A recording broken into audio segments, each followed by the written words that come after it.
بسم اللہ الرحمن الرحیم۔ آج کی پوڈ کاسٹ میں ہماری خوش قسمتی کہ ہمارے ساتھ یمین الدین بھائی ہیں، کراچی سے یہاں ایبٹ آباد تشریف لائے ہیں۔ یمین بھائی کا جو ان کا جو کام ہے وہ یہ ہے کہ لوگوں کو ان کے پرپس سے آشنا کروانا اور پھر ان کی بنیاد پہ لوگوں کے ویژن ڈیولپ کرنا، اور پھر اس ویژن کو اور اس پرپس کو اچیو کرنے کے لیے جو حکمت عملی ہے وہ کیسے ترتیب دی جائے اور اس پہ کیسے کام کیا جائے۔ تو یہ بنیادی طور پہ بڑے کام ہیں، یہ جو انڈیویجول پہ بھی کرتے ہیں، اداروں کے پہ بھی کرتے ہیں، ان کے ساتھ بھی یہی کام کروا رہے ہوتے ہیں ان سے، اور فیملیز میں بھی، فیملی بزنسز ہوں یا عام فیملیز ہوں۔ تو میرا ان سے تعلق جو ہے وہ تقریباً 20 سال ہونے کو ہے، جی ہاں، اور کراچی میں ہماری ملاقات ہوئی اور وہ یہ تعلق وقت کے ساتھ ساتھ بڑھتا جا رہا ہے۔ مزید تعارف کے لیے میں یمین بھائی سے درخواست کروں گا کہ آپ اپنے بارے میں خود کیا بتانا چاہتے ہیں، آپ کون ہیں؟ جزاک اللہ یمین بھائی، السلام علیکم ورحمۃ اللہ وبرکاتہ۔ دیکھیے، میرا نام یمین الدین احمد ہے، میرا تعلق کراچی سے ہے، اور ایک ہمبل بیک گراؤنڈ سے ہے۔ میرے والد صاحب ہائی اسکول ٹیچر تھے، اور سرکاری اسکولوں، سرکاری کالجوں میں پڑھا ہوا ہوں، اور پچھلے 22 سالوں سے میں ٹریننگ، کوچنگ اور کنسلٹنگ کے شعبے میں ہوں۔ اس سے پہلے میں نے 8 سال انڈسٹری میں بھی کام کیا، کارپوریٹ ورلڈ میں بھی کام کیا، اور میرا جو کام ہے، اگر میں اس کو ایک جملے میں بیان کروں، جیسے آپ نے کہا، کہ وہ یہ ہے کہ ہمارے افراد ہیں اور ہمارے ادارے ہیں، چاہے وہ کسی بھی شعبۂ زندگی میں ہوں، ان کی جو زندگیاں ہیں، ان کا جو وجود ہے اس دنیا میں، وہ بامقصد ہونا چاہیے، وہ میننگ فل ہونا چاہیے، اور یہ کرنے کے لیے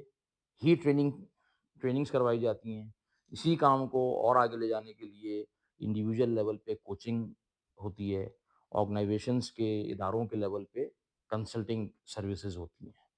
ٹھیک ہے، تو یہ میرا مختصر سا تعارف ہے۔ ٹھیک ہے، اب تک ظاہر 20 سال میں آپ نے بہت سے لوگوں تک پہنچے ہوں گے، بہت سے اداروں تک پہنچے ہیں، اور بہت سے ملکوں میں آپ گئے ہیں۔ تو یہ تھوڑا سا یہ ڈیٹا بھی ہمیں دے دیں کہ کہاں تک پہنچے ہیں، کتنے لوگوں تک آپ نے یہ میسج پہنچایا ورکشاپ کے ذریعے یا جو بھی دوسرے طریقے ہیں، کتنے اداروں تک اور کتنے ملکوں میں آپ گئے ہیں، تو اس کی بھی تھوڑی سی اگر تفصیل ہو جائے تو۔ جی ضرور۔ دیکھیں، اب ہمارے کام کی، ادارے کی جو ابتدا ہے، وہ تو کراچی سے ہوئی، اور شروع کے جو دن تھے، مجھے یاد ہے پہلے 2-3 سال اس میں لوگوں کا رسپانس نہیں ہوتا تھا۔ لوگ کہتے تھے کہ یار، یہ آپ لوگ کیسی باتیں کر رہے ہیں، یہ کیا ہے بھائی، کہ ٹائم مینجمنٹ ہونی چاہیے، اور جناب علی وہ ویژن ہونا چاہیے، اور کوئی گولز ہونے چاہیے، یہ تو سارے گوروں کی چیزیں ہیں۔ تو یہ ایک مزاج تھا آج سے 22-23 سال پہلے۔ اور جو ٹریننگ جس کو ہم کہتے ہیں نا، وہ صرف اس زمانے میں کارپوریٹ ورلڈ میں تو ہوتی تھی، وہ بھی ملٹی نیشنلز کے اندر، وہاں پہ ایک تھوڑا سا کلچر تھا ٹریننگز وغیرہ کا نا، لیکن پاکستانی اداروں کے اندر پرٹیکولرلی، اور عام آدمی جو ہے نا، وہ تو ٹریننگ کا جو ورڈ ہے، اس سے کوئی آشنائی تھی ہی نہیں نا۔ اور وہ ٹریننگ کو سمجھا جاتا تھا کہ بھئی یہ صرف کوئی جو ہے نا وہ کاروباری دنیا یا کارپوریٹ ورلڈ کی چیز ہے۔ تو ہم نے کام شروع کیا، تو ظاہر ہے کہ ہمارا جو ویژن تھا اور ہمارا جو کانٹینٹ ہے سارا، وہ صرف کارپوریٹ ورلڈ کے لیے نہیں ہے، وہ جیسے آپ نے شروع میں کہا کہ وہ افراد کے لیے بھی ہے، وہ ینگ بچوں کے لیے بھی ہے، خواتین بھی اس سے فائدہ اٹھا سکتی ہیں، اس سے جو ہے نا وہ ایک فیملی بھی فائدہ اٹھا سکتی ہے، اور بزنسز بھی فائدہ اٹھا سکتے ہیں۔ تو جب ہم نے لوگوں کو انوائٹ کرنا شروع کیا، دعوت دینی شروع کی، تو بہت زیادہ ریزسٹنس آئی، اور لوگ ہماری ٹریننگ پروگرامس کے اندر نہیں آیا کرتے تھے۔ بلکہ انفیکٹ بلا مبالغہ یہ بات صحیح ہے کہ شروع میں ہم کوئی وینیو بک کروا لیتے تھے، جیسے میریٹ ہے، کوئی ہوٹل بک کروا لیا، اور ورکشاپ ٹریننگ لانچ ہو گئی ہے۔ اب اس میں جو ہے نا وہ 2 یا 3 صرف رجسٹریشنز ہیں، ٹھیک ہے نا، اور ہوٹل میں جو آپ کا کانٹریکٹ نارملی وینیو میں ہوتا ہے، منیمم اتنے لوگوں کی آپ نے پیمنٹ کرنی ہے یا یہ کرنا ہے، اور لوگ آتے ہی نہیں، تو کہتے تھے کہ یار یہ کیا ہے یار، یہ کس طرح کی چیزیں ہو رہی ہیں۔ تو یعنی یقین کریں کہ اس زمانے میں نا لوگوں کو باقاعدہ ہاتھ جوڑ کے اور درخواست کر کے لایا جاتا تھا کہ بھائی دیکھیں ہم نے ہوٹل کی تو پیمنٹ کر دی ہے، تو آپ ایک ضائع ہو جائے گا سارا، تو آپ کم از کم آ تو جائیں۔ تو لوگ کہتے تھے، کچھ لوگ ایسے تھے مجھے ابھی بھی یاد، فیس نہیں دیں گے، فیس کی بات نہیں کرتے، تم آپ بلا رہے ہیں اپنے اس پہ نا تو ہم آ جائیں گے۔ تو تو شروع میں لوگ اس طرح سے آئے اور کمپنی بہت ہم نے اسٹرگل کیا، لیکن الحمدللہ وہ استقامت کے ساتھ ہم لگے رہے۔ اچھا جو لوگ آئے انہوں کا فیڈ بیک جو ہے نا وہ اچھا آنے لگا، بھلے وہ 5 لوگ آ رہے ہیں 10 لوگ آ رہے ہیں، فیڈ بیک اچھا آنے لگا۔ تو انہوں نے کہا کہ یار یہ تو بہت کام کی بات ہے، تو ہم نے اس طریقے سے کبھی سوچا نہیں کہ لائف کی مینجمنٹ اور اپنی جو ہے نا وہ زندگی کی جو پلاننگ ہے یا کیریئر کی پلاننگ اس طرح سے ہونی چاہیے۔ تو پھر وہی تھوڑے سے لوگ جو شروع میں آئے انہوں نے ہی اور لوگوں کو جو ہے نا بھیجنا شروع کر دیا، بلانا شروع کر لیا۔ کچھ اس میں سے ایسے بھی حضرات تھے جو کہ انٹرپرینورز یا کاروباری بزنس اونرز تھے، ان میں سے کچھ لوگوں نے جو ہے نا وہ ایک پازیٹیو رسپانس دیتے ہوئے اپنی اداروں میں انوائٹ کر لیا، چلے ہماری ٹیم کو کروا دیں، ہمارے لوگوں کو کروا دیں۔ تو یہ کام اس طرح میں شروع ہوا کراچی میں، اور پھر کراچی کے بعد جو ہے نا وہ الحمدللہ انہی لوگوں کے ذریعے بات کوئی آگے چلی، تو لاہور اور پھر جو ہے نا وہ کچھ اور عرصہ بعد اسلام آباد، پھر کوئی صاحب جو ہے نا مجھے یاد ہے کہ ہمارے بڑے اچھے بہت پرانے ساتھی ہیں، وہ چھٹیوں پہ ابو دھابی سے آئے ہوئے تھے کراچی اپنی فیملی کے پاس، تو ان کو کسی نے کہا تو انہوں نے ورکشاپ اٹینڈ کر لی، ان کو بہت فائدہ ہوا۔ وہ جب واپس گئے چھٹیوں کے بعد انہوں نے وہاں جا کے بات کرنی شروع کر دی۔ اب ہم ابو دھابی مجھے یاد ہے یا شارجہ دبئی وہاں پہنچ گئے، تو وہاں پہ وہ ریگولرلی ہونے لگیں۔ اچھا دبئی میں جب ہم نے شروع کیا تو وہاں پہ پہلے پاکستانی آتے تھے، پھر ہندوستانی لوگ بھی آنے لگے، پھر دیگر اقوام کے عرب جو ہیں وہ بھی آنے لگے۔ تو وہاں سے پھر کیا ہوا کہ تو سعودی عرب بھی شروع ہو گیا، اور پھر قطر بھی ہوا اور بحرین، پورا سمجھیں کہ آپ کا مڈل ایسٹ جو ہے نا تمام، یعنی کہ میں کہوں گا کہ اگر آپ نے کہا نا کہ کون کون سی قومیتوں کے، تو تقریباً کوئی 85 سے 100 کے لگ بھگ قومیتوں کے لوگ ہیں جو ہمارے ٹریننگ پروگرام سے گزرے ہیں، یا جن کے ساتھ کوچنگ سروسز میں ہم نے ان کو ہیلپ کیا یا کنسلٹنگ کے ذریعے سے ہیلپ کیا۔ اور اب یہ تعداد جو ہے اب بھی 23 سال ہو گئے ہیں الحمدللہ۔ تو اب 23 سالوں میں جو ہے نا وہ ایک تقریباً 1 لاکھ کے لگ بھگ لوگ ہیں جن تک یہ میسج گیا ہے، ان کو بتانے کی، سمجھانے کی، سکھانے کی، اور پروسیس کو اڈاپٹ کروانے کی ہم نے کوشش کی ہے۔ یقیناً اس میں سب سے بڑی تعداد جو ہے نا وہ پاکستان کے لوگوں کی اس لیے ہے کہ ہم پاکستان میں بیسڈ ہیں شروع سے، اور ابھی بھی پاکستان میں بیسڈ ہیں، وہ کہ سیشنز کے لیے جو ہے نا وہ میں ٹریول کرتا رہتا ہوں مختلف ممالک میں، مختلف جگہوں کے اوپر۔ تو 1 لاکھ کے قریب لوگ ہیں اور 1000 سے زیادہ ادارے ہیں، چھوٹے بڑے، سرکاری غیر سرکاری، private businesses, companies, multinationals, local businesses, Pakistan, U A E, سعودی عرب اور دنیا کے مختلف ممالک کے اندر، اور مدارس ہیں ہمارے، علماء ہیں۔ پھر پروفیشنز میں میرا خیال نہیں ہے کہ کوئی ایسا پروفیشن ہوگا کہ جس میں سے کوئی بندہ ہماری کسی ٹریننگ میں نہ آیا ہو۔ مطلب ہوتا ہے نا کہ انجینئرز ہیں، ڈاکٹرز ہیں، پھر ڈاکٹرز ہر شعبے کے، پھر جناب علی جو انجینئرنگ کے ہر شعبے کے، chartered accountant, educationist, professors, vice chancellors, deans, politicians, Pakistan میں بھی اور کچھ اور ملکوں کے بھی، آرم فورسز کے لوگ، لائرز، تو سائنٹسٹ، ریسرچرز، آتھرز۔ تو الحمدللہ جو ہے وہ ایک بہت بڑا الحمدللہ جو ہے نا وہ سرکل ہے جو ہم سے جڑا ہے، اور پھر یہاں سے وہ بہت، ان میں سے بہت سارے لوگوں نے الحمدللہ بہت سارے کام بھی کیے ہیں، بہت سارے کام لوگ کر رہے ہیں، اور وہ ایک الگ پورا چیپٹر ہے۔ ٹھیک۔ اچھا، آپ لوگوں کو بتا رہے ہوتے ہیں کہ پرپز کیسے فائنڈ آؤٹ کیا جائے، ویژننگ کیسے کی جائے، اور تو آپ خود یہ کام کیوں کرتے ہیں؟ آپ کا پرپز کیا ہے؟ آپ کا ویژن کیا ہے اس پورے پروسیس کے ذریعے؟ ایک تو ظاہر ہے آپ اس سے ارن بھی کر رہے ہیں اور ایک سکسیس ماڈل بھی ہے، لیکن آپ کیوں کر رہے ہیں یہ؟ کیوں کر رہے ہیں یہ؟ دیکھیں جمیل بھائی، اس کے کرنے کی جو وجہ ہے نا، وہ وجہ یہ ہے کہ اگر آپ تاریخ تھوڑی سی ہم دیکھتے ہیں، پچھلے اگر میں 200-300 سال کی تاریخ کی پرٹیکولرلی بات کروں، اس کو ہم کہتے ہیں یہ کولونائزیشن کا دور ہے۔ تو اس میں جو ہے نا وہ پرٹیکولرلی، اور ہم جو ہے نا وہ بیسیکلی زیادہ فوکس ہمارا مسلمانوں کے اوپر، مسلم کمیونٹی کے اوپر زیادہ ہوتا ہے، وہ کہ اور کمیونٹیز کے لوگ بھی ہمارے پاس ٹریننگز میں آ رہے ہوتے ہیں، کوئی ایسا مسئلہ نہیں ہے۔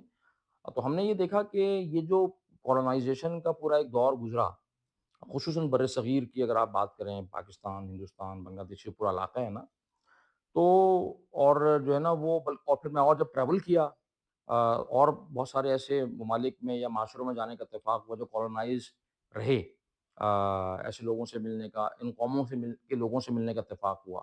جس میں بہت ساری برطانوی نوبادیاتی جو ہے نا وہ علاقے بھی ہیں، فرینچ بھی ہیں، اس میں جو ہے نا وہ اٹالین بھی ہیں، جیسے لیبیا ہے، یا افریقہ کے اندر بہت ساری فرینچ کالونیز تھیں، تو اور ان میں اور مسلمانوں کی اس میں بہت بڑی ایک جو ہے نا تعداد ہے۔ تو ایک چیز تو یہ نظر آنا شروع ہوئی کہ اس پورے نو آبادیاتی دور کے اندر نا ہماری کچھ چیزیں جو ہے نا وہ بہت بری طرح سے متاثر ہو گئی ہیں، اور اس کے اوپر کوئی بھی خاطر خواہ کام نہیں ہو رہا۔ تو اس میں سے دو بہت اہم چیزیں جو ہم سمجھتے ہیں وہ ہیں، ایک تو ہماری جو ہے نا وہ لانگ ٹرم سوچنے کی اور لانگ ٹرم جو اسٹریٹجک تھنکنگ ہوتی ہے نا، وہ جو صلاحیت ہے نا وہ ہمارے اندر سے ختم ہو گئی ہے۔ تو ہم جو ہے نا وہ آج اگر آپ عام لوگوں کو دیکھیں، معاشرے میں، اپنے ہی معاشرے میں دیکھیں، تو ہماری جو سوچ ہے نا وہ دنوں اور ہفتوں سے آگے نہیں جاتی۔ ٹھیک ہے نا؟ آپ کسی سے کہیں نا 20 سال کے بعد یا 50 سال کے بعد آپ نے کیا دیکھنا ہے، تو لوگوں کا جواب نہیں ہوتا عام طور پہ نا، تو لانگ ٹرم تھنکنگ نہیں ہے، ڈیولپ ہے ہوئی۔ اچھا، دوسری جب اور جو ترقی یافتہ جو قومیں ہیں، معاشرے ہیں اس وقت دنیاوی اعتبار سے، جب ہم ان کو دیکھتے ہیں تو ان کی کامیابی کے پیچھے ایک چیز یہ نظر آتی ہے کہ جنرلی اسپیکنگ وہاں پر جو ہے نا وہ پلاننگ اور ویژننگ اور گول سیٹنگ اور اسٹرکچر طریقے سے چیزوں کو کرنے کا جو رجحان ہے، نظم و ضبط ہے، ڈسپلن ہے نا، وہ لوگوں میں زیادہ ہے۔ ٹھیک ہے نا؟ 100% تو وہاں پہ بھی نہیں ہے، لیکن وہاں پہ ہم سے بہت زیادہ ہے۔ ہمارے یہاں لانگ ٹرم تھنکنگ کا بھی ایک فقدان ہے، دوسرا بہت بڑا فیکٹر کیا ہے کہ ہم پلاننگ اور چیزوں کو جو ہے نا کرنے کے لیے اسٹریٹجی پراپر جو ہے نا وہ ڈیولپ کرنا، اور اپنی چیزوں کو پلان کرنا، اپنی زندگی کے معاملات کو اسٹرکچر طریقے سے لے کر چلنا، وہ بھی ہمارے اندر سے ختم ہو گیا۔ تو آپ ہماری سڑکوں پہ ٹریفک دیکھ لیں، یا مسجدوں میں جوتے اور چپلیں دیکھ لیں، تو مسجدوں میں جوتوں اور چپلوں سے لے کے سڑکوں کی ٹریفک اور بازاروں تک، اور آپ جو ہے نا وہ ہماری تقریبات تک کہیں بھی چلے جائیں، تو آپ کو بالعموم ڈسپلن، نظم و ضبط، پلاننگ اور کوئی پراپر کانکریٹ لانگ ٹرم سوچ نظر نہیں آئے گی۔ تو یہ دو بہت بڑی وجوہات تھیں کہ ہم یہ چاہتے ہیں کہ ہماری قوم کے اندر، ہمارے بچوں کے اندر، ہمارے لوگوں کے اندر، پاکستان میں بھی اور امت کے اندر جنرلی جو ہے نا وہ یہ ایبلٹی پیدا ہو کہ ہم جو ہے نا وہ مستقبل میں جھانکنے والے، مستقبل میں دیکھنے والے بن سکیں۔ کیونکہ اگر ہم نہیں بنیں گے تو کوئی اور جو مستقبل کو ڈیزائن کر رہا ہے، جو اور قومیں ہیں اور جو ہے نا وہ طاقتیں دنیا کی ہیں، وہ تو اپنا کام کر رہی ہیں۔ ٹھیک ہے نا؟ تو اگر ہم نہیں کریں گے تو پھر ہم کسی اور کے کسی لانگ ٹرم ویژن کے اندر جو ہے نا ایک اعلی کار بن کے اور ٹول بن کر استعمال ہو جائیں گے، اور پتہ بھی نہیں چلے گا۔ تو اور یہی چیز ہے جس کو ہم سمجھتے ہیں کہ ایک انسان کی جو لائف ہے وہ میننگ فل ہونی چاہیے۔ دیکھیں، اللہ سبحانہ تعالیٰ نے اگر ہمیں انسان بنایا، ہم بچپن سے سنتے آ رہے ہیں نا، انسان اشرف المخلوقات ہے، تمام مخلوقات میں سب سے اشرف کریشن اللہ کی جو ہے وہ انسان ہے۔ تو کیا چیز ہے جو انسان کو اشرف بناتی ہے؟ تو کیا چیز ہے؟ وہ سیریبرل کارٹیکس ہے، وہ ہمارے سوچنے کی اور مستقبل بینی کی صلاحیت ہے نا؟ بکرا، گائے، بھینس، بلی۔ اچھا، اس میں یمین بھائی، یہ جو باتیں ہم کرتے ہیں نا، یہ ویسٹ والے تو بہت سی کر رہے ہیں، لانگ ٹرم پلاننگ بھی کر رہے ہیں، اسٹریٹجی بھی بنا رہے ہیں، ویژن بھی بنا رہے ہیں، لیکن کیا بات ہے کہ اگر ہم ان کو ایز اٹ از فالو کریں تو سکسیس اور فیلیئر کا جو ان کا کرائٹیریا ہے اس میں تو ایک جگہ جا کے تو وہ رک جاتا ہے سلسلہ، یا اور ہمارا جو کنسیپٹ ہے وہ ظاہر ہے، تو کیا آپ کا جو فریم ورک ہے جی اس کو ہم اس فریم ورک سے کیسے ڈفرینٹ ہاں، دیکھیں دیکھتے ہیں؟ ہمارا جو فریم ورک ہے نا وہ بہت ڈفرینٹ ہے اس فریم ورک سے۔ ٹھیک ہے؟ اس لیے ڈفرینٹ ہے کہ ہماری جو لائف کی، یا ایون پرسنل لائف کی، فیملی لائف کی، آرگنائزیشنل کی جو ویژننگ ہونی چاہیے، اس ویژننگ کا پروسیس جو ہے نا وہ آ، اس ان سکسیس کے کرائٹیریاز پہ صرف نہیں ہوگا جو کہ ہمیں یوزولی دنیا میں ویسٹرن یا سیکولر فریم ورکس میں ملتا ہے، ٹھیک ہے؟ لیکن ہماری تو ہمارا ویژن وہ ڈیپلی روٹڈ ہونا چاہیے ہماری اسلامک آئیڈیالوجیکل فاؤنڈیشن کے ساتھ۔ تو ہمارا جو فریم ورک ہے نا، اس میں اس لیے 3 باتیں بہت اہم ہیں۔ جب ہم کام کرتے ہیں نا افراد کے ساتھ یا اداروں کے ساتھ، 3 باتیں بہت اہم ہیں۔ نمبر 1، آپ کو یہ کلیئرٹی ہونی چاہیے کہ آپ کیا دیکھنا یا کیا اچیو کرنا چاہتے ہیں۔ یعنی کہ آپ کو اپنا واٹ کلیئر ہونا چاہیے۔ What do you want to do, what do you want to achieve, ٹھیک ہے نا؟ The picture of the future, چاہے وہ فیملی کی ہو، بچوں کی، مستقبل کی ہو، اداروں کی ہو، معاشرے کی ہو۔ پہلا واٹ کلیئر ہونا چاہیے۔ دوسرا، آپ کو جو وائی ہے اس کا، یعنی کہ جو پرپز ہے، کیوں جو ہے نا وہ اچیو کرنا چاہتے ہیں جو ہم اچیو کرنا چاہتے ہیں، اس وائی کی جو ہے نا وہ بہت کرسٹل کلیئرٹی ہونی چاہیے کہ مجھے یہ کیوں کرنا ہے، ٹھیک ہے؟ اور یہ جو پرپز ہے کسی بھی میرے ویژن کے پیچھے، وہ میری لائف کے، میری زندگی کے الٹیمیٹ پرپز کے ساتھ الائن ہونا چاہیے۔ تو الٹیمیٹ پرپز کیا ہوتا ہے؟ Why do I exist? میں اس دنیا میں کیوں ایگزسٹ کرتا ہوں؟ آپ اس دنیا میں کیوں ایگزسٹ کرتے ہیں؟ اور میری اور آپ کی جو ایگزسٹنس ہے وہ کیوں ہے، کس لیے میرا وجود ہے اس دنیا کے اندر، وہ ہمیں صرف اور صرف کریٹر بتا سکتا ہے، کیونکہ ہم تو کریشن ہے کسی کی۔ تو جس نے ہمیں کریٹ کیا، ہمیں اس سے پوچھنا پڑے گا کہ آپ نے، یعنی کہ اللہ نے، اگر ہم بلیو کرتے ہیں کہ اللہ ہمارا خالق ہے، تو اللہ سے یہ بات جاننی پڑے گی کہ اللہ آپ نے جو ہے وہ مجھے کیوں کریٹ کیا؟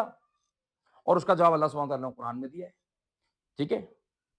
کہ ہم جو ہے نا اللہ تعالیٰ کی عبدیت اختیار کرنے کے لیے نا پیدا ہوئے نا، ہمیں اللہ کی عبدیت کے ساتھ زندگی گزارنی ہے۔ تو ہمارا ویژن جو ہے نا وہ صرف ان پیرامیٹرز کے اوپر نہیں چل سکتا۔ ہاں،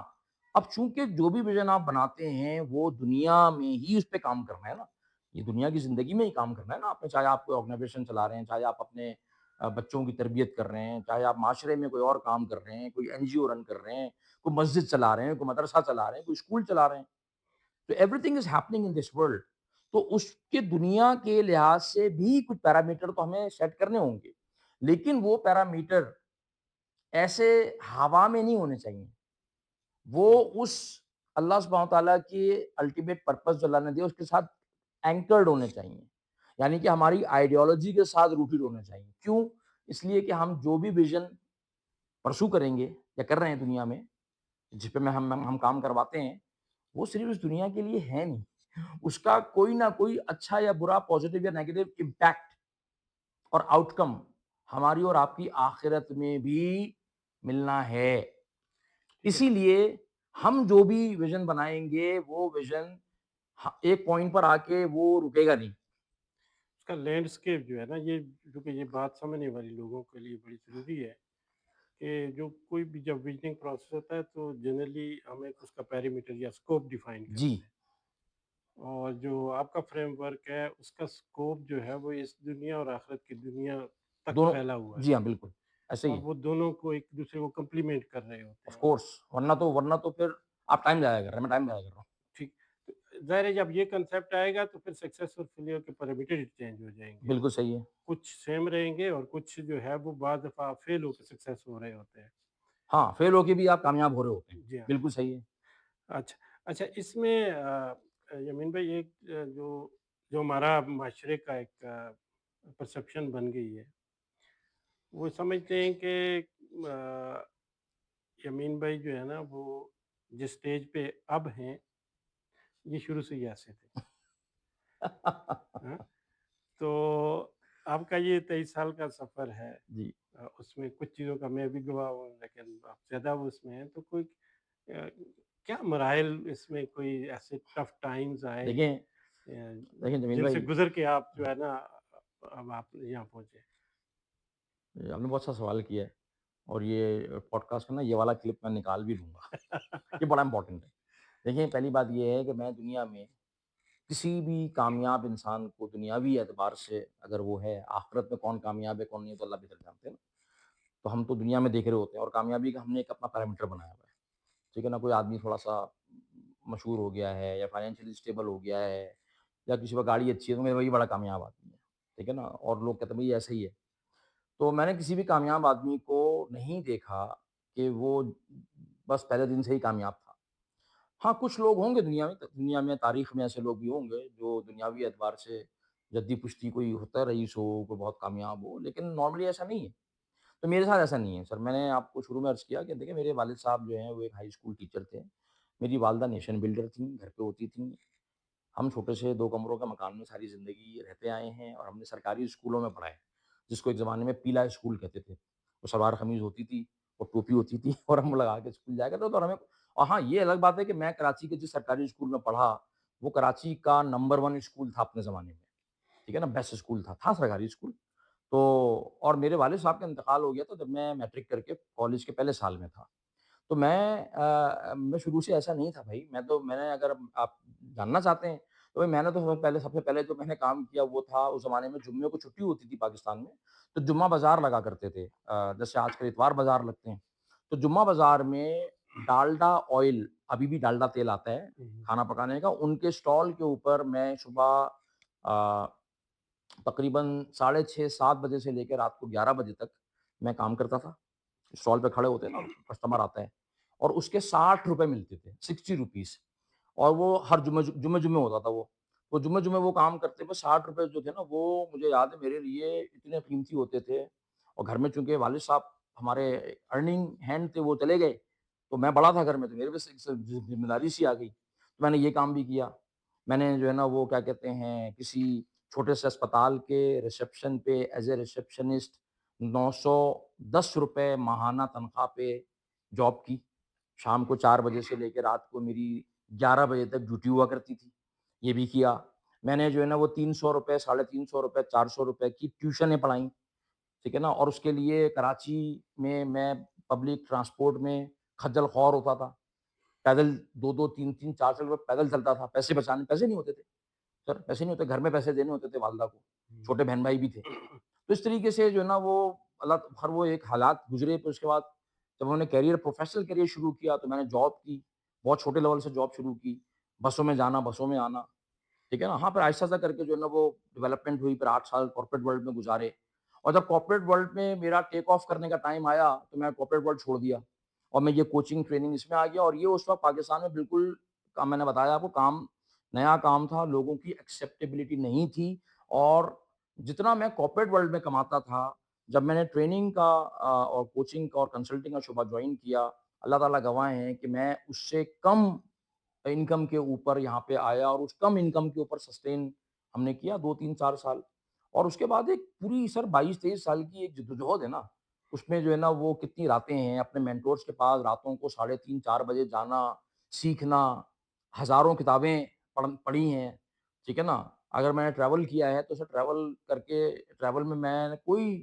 جو ہے نا کہتے ہیں نا کہ وہ میں نے کوئی انجوائمنٹ اور فن اور تفریح کے لیے ٹریول کیا، ایسا نہیں ہوا۔ ٹریول کیا، موقع مل گیا تو کچھ جو ہے نا وہ کچھ جگہ دیکھ لی ورنہ ٹریول جب بھی کیا وہ اس ویژن کے لیے کیا۔ اب یہ سارے جو ایکسپیرینسز ہیں اور اس میں بہت سارے حالات سے اوپر نیچے فائنینشلی، ایموشنلی، یعنی کہ سب سے بڑا جو ہے نا فائنینشیل نہیں ہوتا، سب سے بڑا ایموشنل آپ کا جو بیگیج ہوتا ہے نا، تو لوگ آپ کا مذاق اڑاتے ہیں، لوگ آپ کو جو ہے نا وہ آ، آ، منفی باتیں کرتے ہیں آپ کے متعلق، مختلف قسم کی ہمارے یہاں جو اور سوشل میڈیا پہ تو آپ کو معلوم ہے ٹرولنگ ہوتی ہے، تو ساری چیزیں ہوتی ہیں نا سر، ہوں، تو ان سب سے جو ہے نا وہ گزر کے ہی ہم یہاں تک پہنچے ہیں، اور ابھی بھی سفر جاری ہے، ابھی بھی میں یہ سمجھتا ہوں کہ میں ابھی کسی خاص جگہ پہ نہیں پہنچا ہوں، خاص جگہ پہ کیا، ابھی اگر آپ اپنا ویژن پرسو کر رہے ہیں اور آپ سال کے 365 دن اور آپ کا ہر دن جو ہے نا اس ویژن کے مطابق الائنڈ ہے، الحمدللہ، الحمدللہ۔ اچھا، اچھا اس میں ظاہر ہے ایک لائف جب گزر رہی ہوتی ہے تو ہر کسی کی زندگی میں کچھ ایسے لمحات آتے ہیں جو کریٹیکل مومنٹس ہوتے ہیں، کرٹیکل مومنٹس ہوتے ہیں۔ جہاں پہ یا ان کریٹیکل مومنٹس پہ آپ نے ڈیسیجن کرنا ہوتا ہاں ہے جی، کوئی نہ کوئی، بالکل۔ اور زندگی کے کچھ ڈیسیجن ایسے ہوتے ہیں جو میک اور بریک ہوتے ہیں، او یس۔ تو آپ کو کوئی ایسے شیئر کریں کچھ ایسے ڈیسیجنس جن کو بڑے آپ ہائی رینک کرتے ہیں کہ یہ میرا ڈیسیجن ہے، اوکے، جس پہ میں پراؤڈ فیل کرتا ہوں، تو اس طرح کی کوئی چیز جو ہے۔ 3 باتیں بتا دیتا ہوں میں آپ کو۔